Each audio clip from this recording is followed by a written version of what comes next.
I never imagined a community fair, meant for joy, connection, and small-town warmth, would become the moment I saw my own mother's heart turn cold. The air buzzed with laughter, the scent of cotton candy and grilled corn drifting through the crowd. Blue and green banners fluttered above the stalls, and a local band strummed a slightly offbeat tune in the distance. For a fleeting moment, I felt part of something bigger, something happy. Then it all unraveled. My mother, Evelyn, nudged my arm with a sharpness that caught me off guard. Her voice carried a mocking edge. "Grace, can't you keep up?" Always dragging behind. I stumbled on the uneven field, my sneakers catching on a slick patch of mud hidden under the grass. Before I could steady myself, she pushed me, hard. I fell, knees first, into a cold, sticky puddle. My jeans soaked through, the mud clinging to my skin like a cruel reminder. Laughter erupted around me, not just from strangers, who I could have brushed off, but from my own family. My brother, Noah, smirked, his phone glowing in his hand. My father, James, stood nearby, his pressed collared shirt spotless, his eyes scanning the crowd as if my fall was an inconvenience to his reputation. My cousin, Mia, let out a sharp giggle. "Grace can't even stay upright," she called, loud enough for the whole fair to hear. The sting of humiliation burned deeper than the chill of the mud. I looked to my father, hoping for a hand, a word, anything. He just stood there, lips tight, calculating whether helping me would tarnish his image. Noah didn't look up from his screen. No one in my family moved. Strangers, though, kind ones, stepped in. An older man with a gray beard offered me a napkin, and a teenage girl with braids helped me stand. Their eyes held warmth my family couldn't muster. Whispers swirled around me, pity from people who didn't even know my name. My family's shame wasn't in my fall, it was in their silence. As I stood, shivering, heart racing with something sharper than embarrassment, betrayal, I locked eyes with Evelyn. Then Mia. Their faces flickered, sensing something shift. And it had.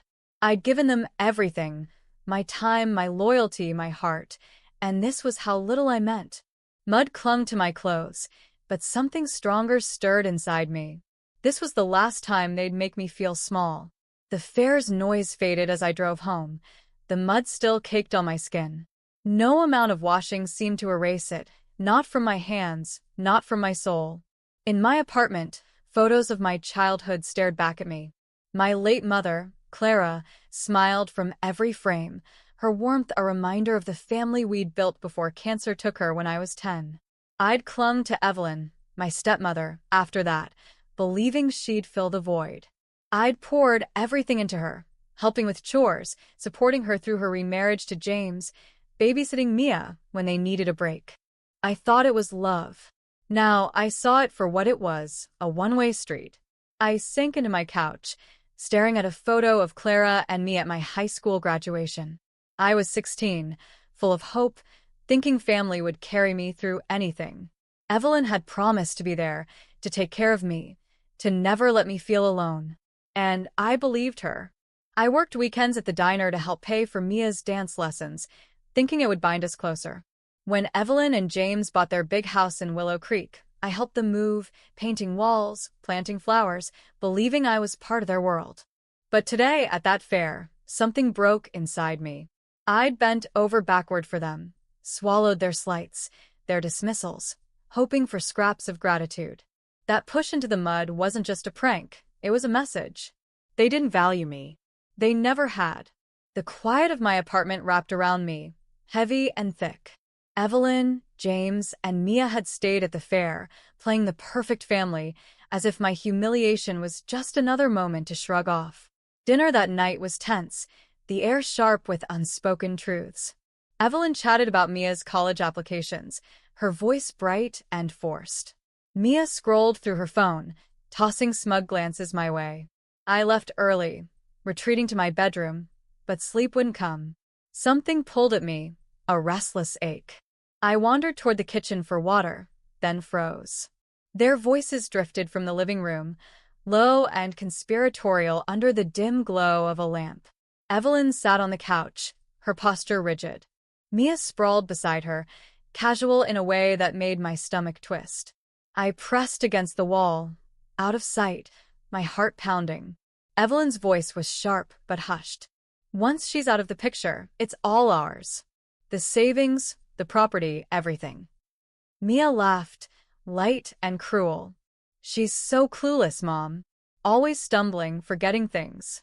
It's already starting. Evelyn tapped her glass, her voice calculated. We just need to be patient. Let her slip a little more, and we can push for control. Power of attorney, guardianship, it'll be easy.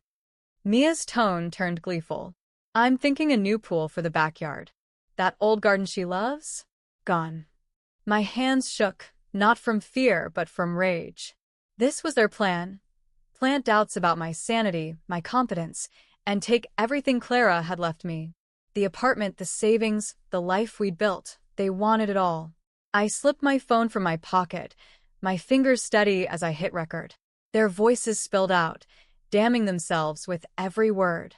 For the first time in years, I smiled, not with joy, but with resolve. They thought they were outsmarting me. They had no idea who they were up against. The next morning, I woke before dawn, the apartment silent. I moved through my routine as if nothing had changed, but inside, I was different. The recording was backed up, their words burned into my mind. I called Miss Harper, my lawyer for years, who'd handled Clara's estate after her death. Her voice was warm when she answered. Grace, it's been too long. What's this about? I kept my tone light. Can you come by for coffee this afternoon? I need to talk. She paused, sensing the weight behind my words. I'll be there by 3.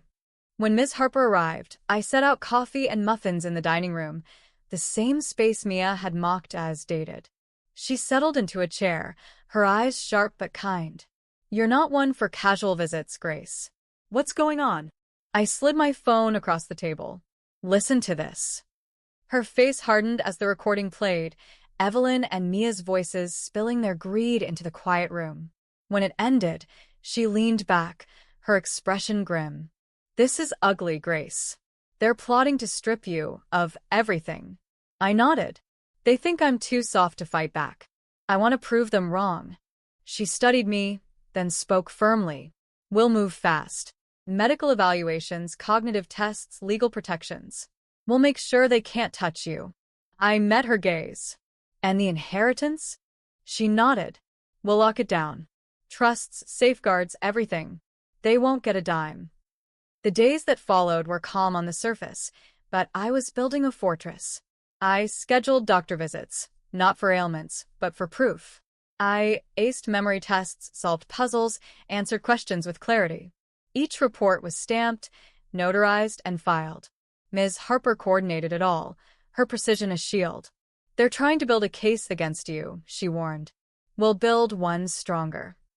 At home, I reorganized Clara's estate, the apartment, the savings, the bonds she'd left me. I moved them into trusts, untouchable by Evelyn or Mia. They still visited, smiling as if I suspected nothing, but every polite nod was an act now. I was done being their pawn. One evening, Evelyn called, her voice dripping with fake concern. Grace, you've been so quiet lately. Mia and I were thinking of visiting. My grip tightened on the phone, but I kept my tone warm. That'd be nice, but I've got some appointments this week. Maybe soon. Her pause was heavy with frustration. You've been seeing a lot of doctors. Everything okay? I smiled into the phone.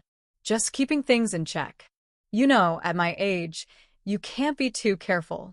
Her silence screamed disappointment. She thought she was closing in. She didn't know I was already steps ahead. The clinic visits wrapped up, the reports airtight. Every doctor confirmed it. Sharp mind, capable, no need for oversight. Ms. Harper moved my assets into living trusts, cutting Evelyn and Mia off completely. The apartment, the savings, everything Clara left me, it was mine, locked away. Evelyn and Mia kept up their act, but I saw the cracks. At a family brunch, Mia eyed my mother's old necklace, her voice syrupy. That's so pretty, Grace. You should think about passing it down, before things get complicated. I set my fork down. Complicated? Evelyn jumped in, her smile tight. She just means it'd be nice to keep it in the family. I tilted my head. Oh, it'll stay with family. Don't worry. Their eyes flickered. They knew something was slipping away. Weeks later, Evelyn showed up with daisies, her voice soft but probing. You look tired, Grace. All these appointments, the apartment, it's a lot. Maybe it's time for some help. A nurse or one of those nice assisted living places. I took the flowers, my smile unwavering. I'm fine, Evelyn. My doctors say so. I like my independence. Her face tightened, but she pressed on. Mia, and I just worry. I leaned forward, my voice low. Evelyn, do you think I don't see what you're doing? Her laugh was brittle. What are you talking about? I smiled, sharp and steady. You'll see. The rumors started soon after. At the community center, neighbors whispered, Poor Grace, she's been so scattered lately. Evelyn's doing, no doubt, planting seeds to question my competence. I let them spread, each one a trap they didn't know they were setting. I kept smiling, waving, playing the part of the oblivious daughter. Behind the scenes, I was rewriting my future. With Miss Harper, I adjusted Clara's will. The apartment, the savings, everything went to distant cousins. Ethan, Lily, people who'd always been kind, who called on holidays, who saw me as more than a paycheck. Evelyn and Mia? They were erased. At the next family dinner, Mia's smile was forced, Evelyn's voice too sweet. Mia glanced at my necklace again. You should really think about handing that down, Grace. Before things get messy. I sipped my tea. Messy. Evelyn chimed in.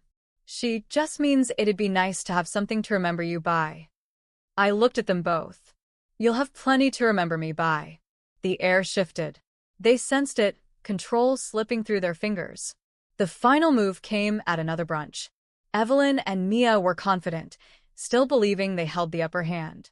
I let them talk, let Mia ramble about how updating the apartment would boost its value. Then I slid an envelope across the table. Evelyn, read this. Her smile faltered as she opened it, her eyes scanning the words. Disinheritance, eviction, final. Mia leaned over, her face paling. What is this, Grace? I met her gaze. This apartment, this money, everything you've been eyeing, it's not yours. It never will be. Evelyn's voice shook. You can't do this. I leaned back. I already have. The room froze. You made your choice, I said. I'm making mine. Mia's voice was venomous. We're family. I didn't flinch. Family doesn't push family into the mud. Family doesn't plot to take everything. Evelyn's eyes glistened, not with sorrow but panic. This is illegal. You're not thinking straight. Miss Harper stepped forward from the doorway, her presence calm but firm. It's airtight. Any challenge will fail. Their faces crumpled. They'd lost, and they knew it. Evelyn's voice broke into a scream. You're betraying your own family. Mia spat. You're selfish, Grace. You'll die alone. I smiled, calm and clear. Alone is better than surrounded by people who only want me for what I can give. Ms. Harper spoke again. You have 7 days to vacate. They stood, stunned, as she led them out. The door closed, and I breathed in the silence of my home. My home. Free. The days after were quiet. Moving trucks came, Evelyn and Mia packing in silence. Neighbors watched, their whispers now aimed at them. I sipped my tea, watching from my window, feeling not joy, but justice. When the last truck left, the apartment was mine again. My cousin Lily called, her voice warm. Grace, are you okay? I smiled. Never better. She visited the next day, bringing cookies, sitting in the dining room Mia once mocked. It's perfect here, she said, touching the curtains Clara and I had hung. I took her hand. It always was. I walked through my apartment that night, touching every corner, the photos, the books, the table where Clara and I once laughed. The betrayal was gone, replaced by peace. I paused by the window, moonlight spilling over the garden I tended with care. You only miss me now that I've said no, I whispered. And for the first time, I felt it fully freedom.